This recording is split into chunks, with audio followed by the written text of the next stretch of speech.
Hi, my name is Trey Mack. I'm back again, and today I'm going to be talking with Alice Pawley, a professor at Purdue University, who is an expert in the field of diversity in the classroom.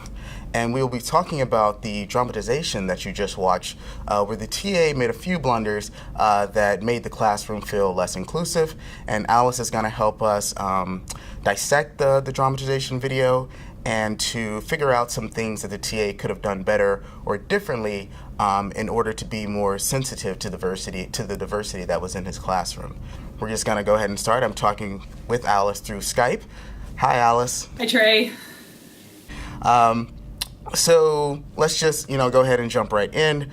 So how do you feel that the TA starts off? Is he kind of reasonably welcoming? Do you suspect that the students feel fairly comfortable with him at first?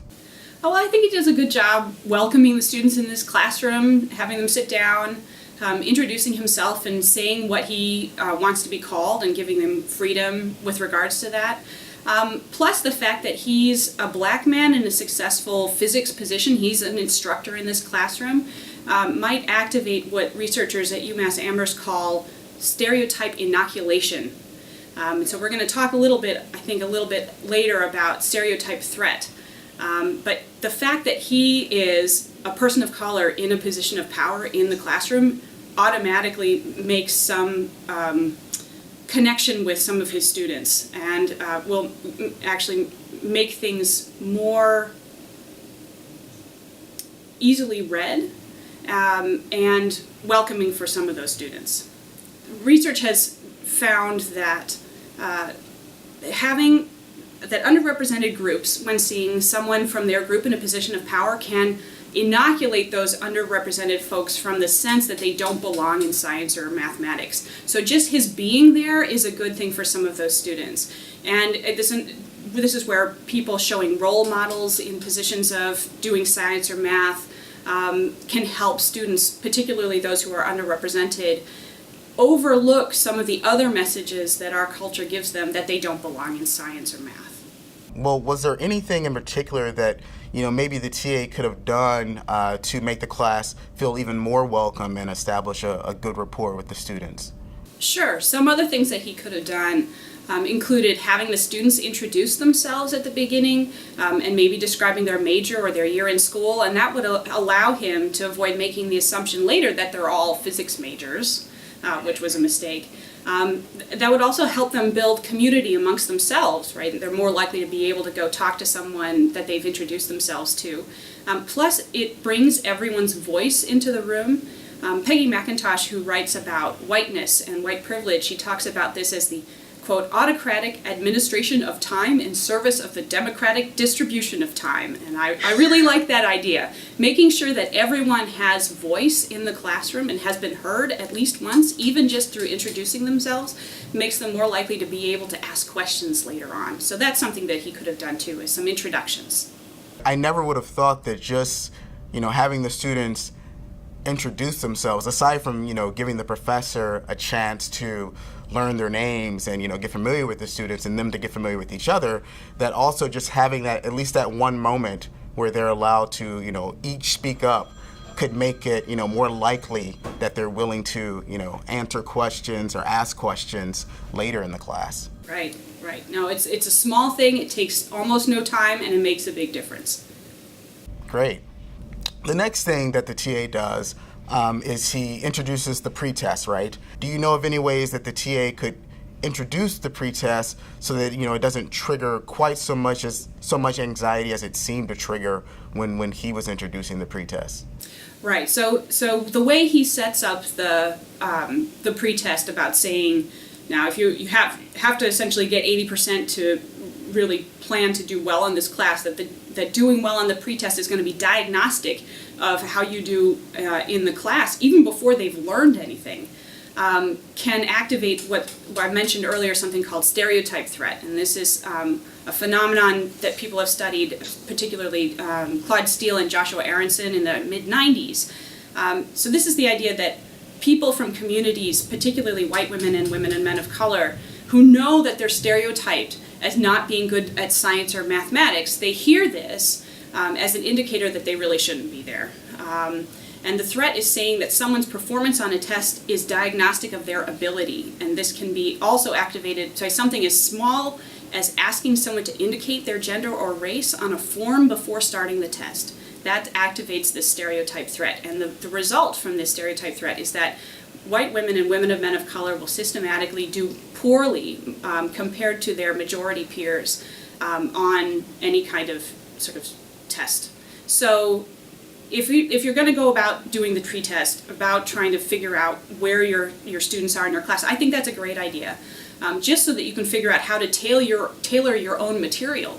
But if you're going to then frame it as, you should consider not taking this class if you get less than this 80%, talk about that after they've taken the test, so that doesn't actively activate their concerns about how they're going to be judged.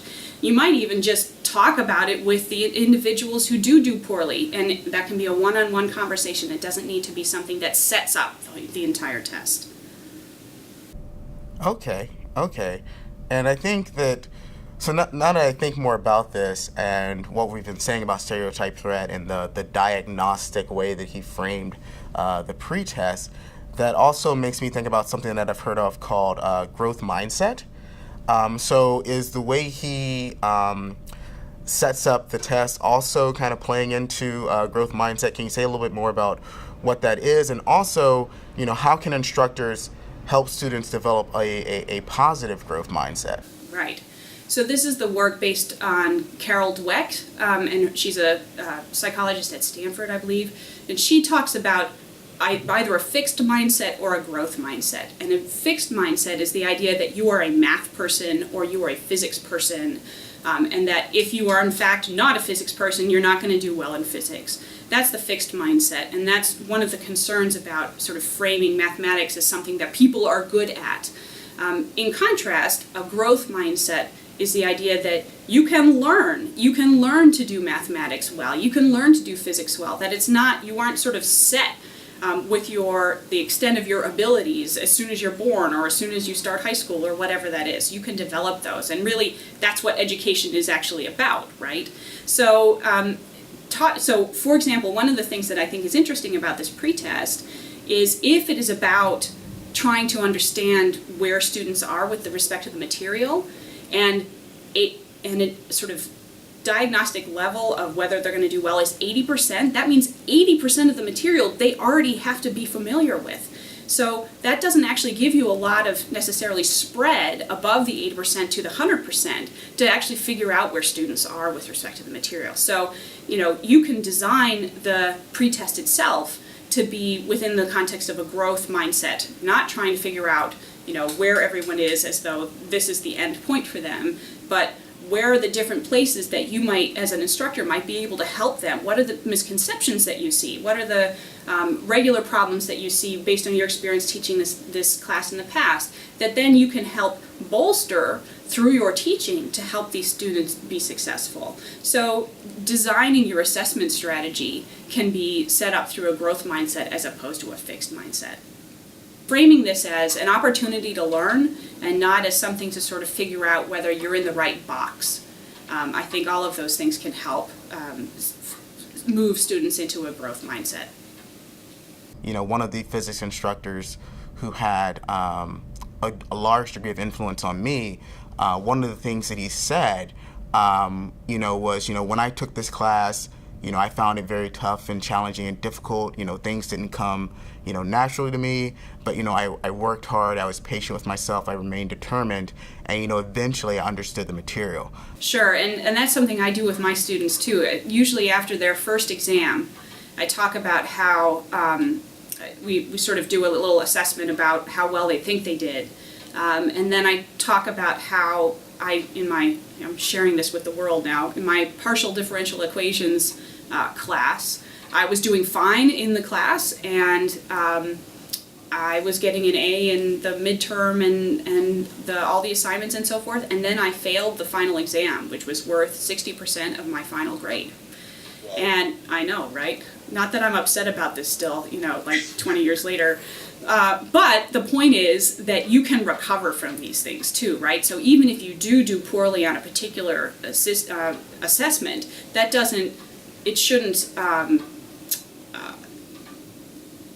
doom you to a life of mediocrity in math.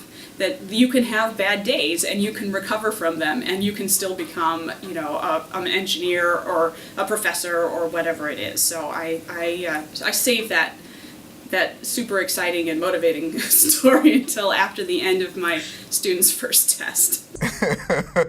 Cool. Well, great point, and great story. I think that would help a lot of students feel better about their opportunity to learn and grow in the class.